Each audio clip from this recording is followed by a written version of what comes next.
बार 25 जून 2026 को निर्जला एकादशी आ रही है।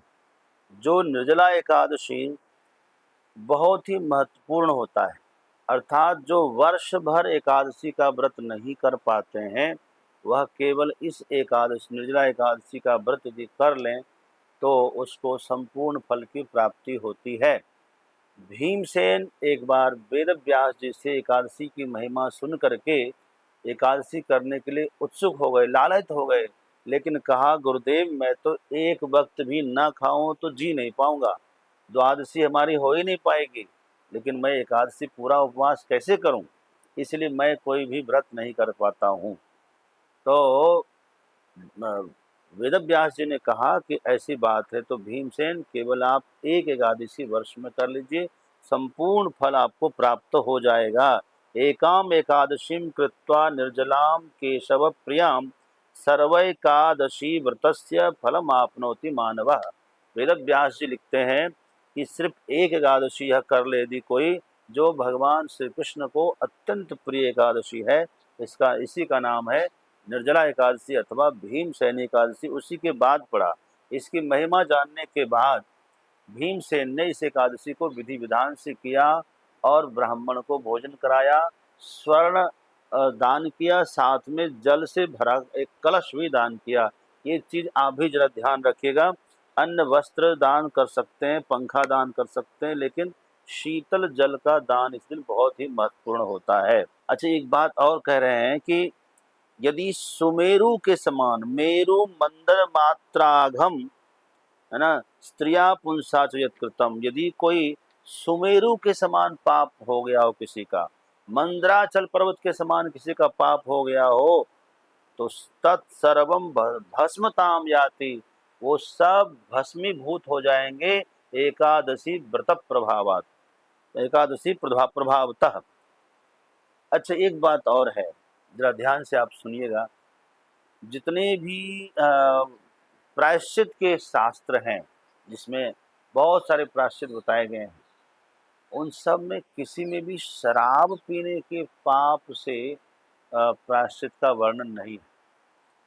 ब्रह्म हत्या तक का प्रायश्चित का वर्णन है, लेकिन इस निर्जला एकादशी में ऐसा वेद व्यास कह रहे हैं कि ब्रह्महा, ये पद्म पुराण के अंतर्गत है, ब्रह्महा मद्यपः तेनो गुरुद्वेषी सदानृति मुच्यते पात कई सर्व निर्जला एकादशी दिन। अर्थात कोई किसी से ब्रह्म हत्या, किसी ब्राह्मण की हत्या हो गई हो, किसी से मद्यपान अर्थात कोई मद्यपान करता हो, है ना, स्तेन यानी चोरी करता हो, गुरुद्वेषी गुरु से द्वेष कर लिया हो, गुरु का द्रोह कर लिया हो, अथवा सदा नृत्य अर्थात हमेशा झूठ ही बोलता हो, ऐसा व्यक्ति भी यदि वर्ष में एक निर्जला एकादशी का व्रत रहता है तो सर्व पाप से सभी पापों से वह मुक्त हो जाता है। तो कैसे करना है, कब करना है, कब पूजन करना है, कब पारण करना है, ये सब आप जरा बढ़िया से वीडियो को सुनिए। पूरा बताने जा रहा हूँ इस वीडियो में, और आप जानने के बाद अपने मित्रों को भी इसको भेज दीजिए, ताकि वह भी इस व्रत को करके चिंता से दूर हो जाए। कोई गलत काम, कोई पाप या जो है अनचाहा कार्य हो जाने से आदमी उदास हो जाता है, चेहरा उदास हो जाता है। उस चिंता से दूर होने के लिए चेहरा वापस खिल जाएगा। आप करके देखिए, इस एकादशी व्रत को अवश्य करिएगा, चेहरे पे चमक आ जाएगी, प्रसन्नता का भाव आएगा। आदमी जब निष्पाप होता है तभी उसके चेहरे में रौनक आती है। इस निष्पाप होना बहुत आवश्यक है।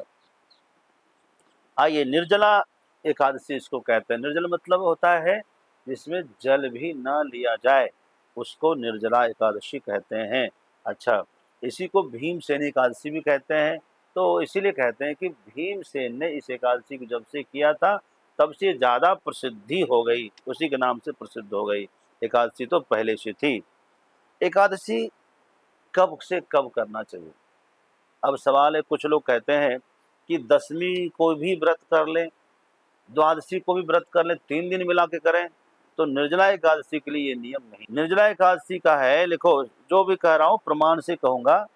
उदयाद उदयम यावत वर्जितोदकम नरः श्रूयताम समाप्नोति द्वादशी फलम। अर्थात कहते हैं कि उदयात उदयम, सूर्योदय से अगले सूर्योदय तक, इस सूर्योदय से अगले सूर्योदय तक यावत वर्जितोदकम नरः, तब तक जल नहीं पीना है। यही निर्जला एकादशी है। यानी सूर्योदय से पहले आप पी सकते हैं। यदि आप सवेरे जल्दी उठते हैं, स्नान आदि करने के बाद तुरंत क्या करिए, संकल्प करिए। संकल्प कैसे करेंगे? आप जो है 3 बार श्री विष्णु श्री विष्णु श्री विष्णु नाम लीजिए। और भगवान की आज्ञा से यह संसार चल रहा है। वर्तमान समय में आज की तिथि है निर्जला एकादशी तिथि को, ज्येष्ठ मास को, शुक्ल पक्ष को, ये जो वार है, वार का नाम लेना और कहना कि मैं अमुक अमुक अपना नाम और अपने गोत्र का नाम, अपने माता पिता का नाम लेकर के आज मैं यह ठाकुर जी भगवान को साक्षी करके निर्जला एकादशी का व्रत करने जा रहा हूँ अथवा करने जा रही हूँ। मेरी रक्षा करना हे प्रभु, और इस व्रत की रक्षा करना। आपके आशीर्वाद से ही यह व्रत निर्विघ्न संपन्न होगा, है ना। और जो है भगवान के चरणों में जल को रख लेना, चढ़ा देना, प्रणाम कर लेना। और भगवान को जो अपने घर में ठाकुर जी हैं तो उनकी पूजा विधिवत कर लेना चाहिए। प्रातः का यह काम जरूर करना है। उसके बाद दिन भर जो है, दिन भर क्या करना है? दिन भर भगवान को कुछ न कुछ सुनाना है। आज गीता पाठ सुनाने का दिन है, गीता पाठ सुनाइए। कौन सा अध्याय सुना गीता पाठ में? भगवान को पुरुषोत्तम योग बहुत प्रिय है, 15वां अध्याय सुनाइए, 18वां अध्याय सुनाइए।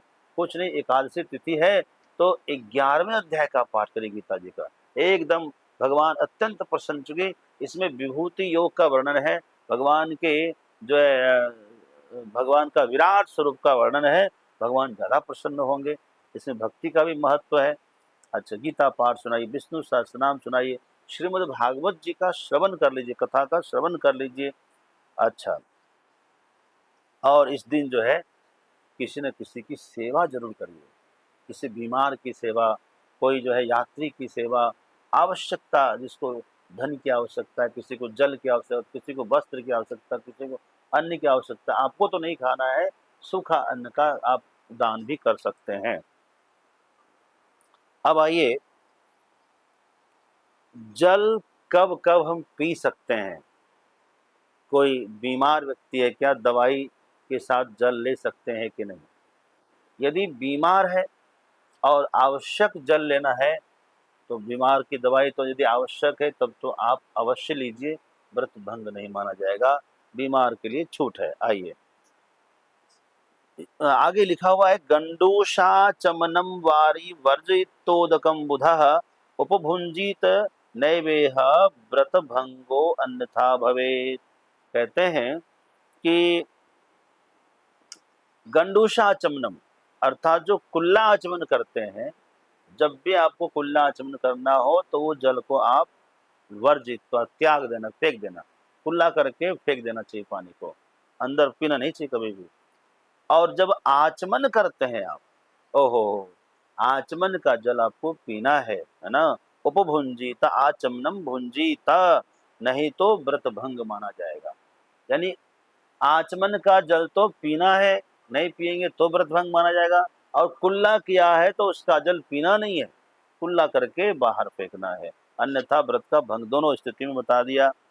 बीमार लोग यदि बीमार हैं तो जल ने फल भी ले सकते हैं। आप नहीं रहा तो आप फल भी लीजिए, नहीं तो जैसे एकादशी करते हैं ना, एक बार 2 बार फलाहार भी आप कर सकते हैं, कोई दिक्कत नहीं है। लेकिन प्रातः संकल्प अवश्य करें। प्रातः जब स्नान करें तो आप हर हर गंगे करके आप स्नान करिए, ताकि गंगा स्नान का पुण्य आपको प्राप्त हो जाए। अच्छा, आइए, हाँ, एकाम एकादशी कृत्वा, एक एकादशी से 12 एकादशी का फल प्राप्त होता है। यहाँ लिखा है द्वादश, है ना, द्वादशी फलम, अर्थात 12 एकादशी प्लस 12 द्वादशी का भी फल प्राप्त होगा, यदि द्वादशी का भी नियम मान लिया। द्वादशी का नियम क्या है भाई? द्वादशी का नियम है कि द्वादशी में पारण होना चाहिए। अब आपको हम समय बता देते हैं कब से कब तक द्वादशी है। और द्वादशी का नियम क्या है? द्वादशी का जब आप पारण करें तो बस एक ही बार भोजन करना है, दिन में फिर भोजन नहीं करना है। एक बार आप पर्याप्त भगवान को भोग लगा कर प्रसाद पाइए, यही द्वादशी का नियम है। तो द्वादशी का पूरा फल मिलता है, 12 द्वादशी और 12 एकादशी का फल प्राप्त होता है। अब आइए जो मुख्य बात है, दशमी को आप सात्विक आहार करिए। जैसे दशमी है 24 जून 2026 को दशमी तिथि है ना। दशमी कब तक है? 24 तारीख को दशमी है, शाम 6:12 तक दशमी तिथि है। तो दशमी को दिन में तो आप भोजन करें, दशमी के शाम को भी आप भोजन करना चाहें तो आप सात्विक भोजन करना, है ना। चावल नहीं खाना, दशमी के शाम को तो चावल आपको बिल्कुल नहीं खाना चाहिए। प्रसाद पाइए, कोई दिक्कत नहीं है।